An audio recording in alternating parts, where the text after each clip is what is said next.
The word permaculture is derived from the contraction of the words permanent and culture or agriculture. It is a holistic system of design for agro-ecosystems, buildings and communities. A variation of definitions are known. A commonly used one is consciously designed landscapes which mimic the patterns and relationships found in nature, while yielding an abundance of food, fiber and energy for the provision of local needs. People, their buildings and the way they organize themselves are central to permaculture. The conceptual and practical ideas for permaculture were initially developed in Australia by Bill Mollison and David Holmgren in 1974. They developed this agricultural system based on a multi-crop of perennial trees, shrubs and herbs. They also paid attention to the fungi and root systems. In 1978, they published their first permaculture guide, Permaculture 1. The academic response to their work was largely negative. The focus at that time was on disciplinary specialization, not on interdisciplinary work. In Mollison's words, the professional community was outraged because we were combining architecture with biology, agriculture with forestry, and forestry with animal husbandry, so that almost everybody who considered themselves to be a specialist felt a bit offended. Permaculture was also considered impossible at a larger scale. However, the reaction of small-scale agriculturalists was quite different. They sought a more ecological sound approach to food production. Mollison and Holmgren started giving trainings and certificates so that other people could continue with giving trainings, and the idea spread over the world. At the moment, permaculture farms are predominantly small-scale and have a high proportion of young and new farmers. We'll get back to the question of scale later in this video. First, the basics and principles of permaculture. The ethical basis of permaculture, as defined by Mollison and Holmgren, is care of the earth, provision for all life systems to continue and increase, care of people, provision for people to access those resources necessary to their existence, and setting limits to population and consumption. By governing our own needs, we can set resources aside to further the above principles in the future. In permaculture design, some natural principles are used, like the law of return. Whatever we take, we must return. Work with nature rather than against natural processes. The problem is the solution. It is only how we see things that make them advantageous or not. Use all types of niches in space and niches in time. Based on these natural principles, Bill Mollison and David Holmgren made some practical design principles. Confusingly, Mollison made 10 design principles and Holmgren 12, and they partly overlap. Both will be explained here, and then the overlap is shown. The first design principle of Mollison is relative location. Place elements in such a way that the outputs of one element provide the inputs of another element. The core of permaculture design is the connection between things. To do this effectively, functional analysis is used. This is a tool to explore all outputs, inputs and intrinsic characteristics of each element and connect them to each other. The second and third principle of Mollison are: each element performs many functions. For example, a chicken provides eggs, meat, manure, pest protection and heat at the same time. And each important function is supported by many elements. Important basic needs like water and food should always be served in more than two ways for security. The fourth principle of Mollison is efficient energy planning. This encompasses zone and sector planning. With zone planning, the location of system elements is determined by two factors: the number of times a human wants to visit a plant, animal or structure in order to use it, and the number of times a plant, animal or structure needs to be visited by a human to service the element. With sector planning, the location of elements is determined based on incoming energies that cannot be easily changed by humans, like prevailing wind direction, sun and slopes. Together this determines the most favorable spatial arrangement of system elements with minimal energy use. Mollison's fifth principle is using biological resources, like animals to clear the land of weeds and help with pest control, or using animal manure, compost and nitrogen fixers as fertilizers. Principle number 6 is energy cycling. Stop the flow of energy from the site and turn them into cycles by creating interactions. Waste of one product is turned into inputs for another product, like using grey water for watering in the gardens and kitchen waste as compost. The seventh principle of Mollison is small-scale intensive systems. Plan for highly intensive biologically based food production. Use plant stacking, plants with varying heights to obtain yield from more than one layer. Or time stacking. Use early yielding varieties to be able to get more harvests in one season. Mollison's eighth principle is accelerate succession and evolution. Build your own climax ecosystem in a shorter time and use climax species that have multiple functions. The ninth principle is diversity. The sum of the yields in a mixed system can be larger than in a monoculture.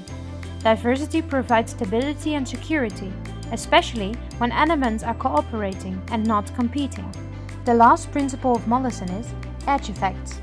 Edges share resources between distinct ecosystems and can be very profitable when used well. By creating more diversity, we also create more edges. These were the 10 principles of Mollison. Now we'll proceed with the 12 principles of Holmgren. The first principle of Holmgren is observe and interact. To design a permaculture site, first get familiar with the landscape and the flows of energy, like wind, sun and water, by observation. This way you can find all possible interactions between the natural elements and how the human elements can fit into this system. The second principle is catch and store energy. Collect resources when they are abundant, so we can use them in times of need, like water reservoirs and water storage in the soil, and the use of renewable energy systems like solar and wind power. The third principle of Holmgren is obtain a yield.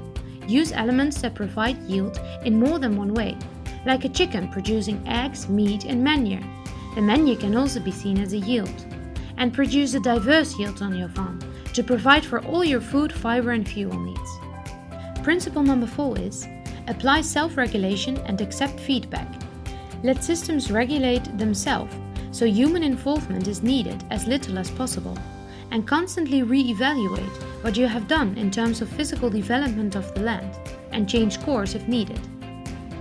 The fifth principle of Holmgren is use and value renewable resources and services. Create a closed nutrient cycle by composting food scraps and using a compost toilet. Also, reduce consumptive behavior and dependence on non-renewable resources. Principle number 6 is produce no waste. Value all resources that are available to us and find ways to reuse them. The seventh principle is design from patterns to details. Take a step back to observe bigger patterns in nature and society and let them guide your design. The details are filled in as we go. Principle number 8 of Holmgren is integrate rather than segregate. By putting the right elements in the right place, relationships develop between those elements and they support each other. The ninth principle is use small and slow solutions. Small and slow systems are easier to maintain and often more sustainable. Only add new elements when you have control over the existing elements. The 10th principle of Holmgren is use and value diversity. To create meaningful diversity, knowledge is needed of local varieties and possible interactions. Diversity reduces vulnerability. Principle number 11 is use edges and value the marginal. The edges share resources between distinct ecosystems and can be very profitable when used well, like flowers around a field to attract beneficial insects. The last principle of Holmgren is creatively use and respond to change. Observe what inevitable change will come and intervene at the right time with creative solutions. For example, when sea levels are rising due to climate change and more brackish water is available at your land, look into the development of salt-resistant crops. We will now make a comparison between the principles of Mollison and Holmgren. The first principles of Mollison and Holmgren have the same theme: to look at the bigger picture and make interactions between everything. The second and third principles of Mollison continue on this, and this matches to the principle 4 and 8 of Holmgren: to integrate all elements on a farm and let them regulate and provide for themselves. The sixth principle of Mollison, energy cycling, matches with principle 5 and 6 of Holmgren: nothing is waste and everything can be cycled.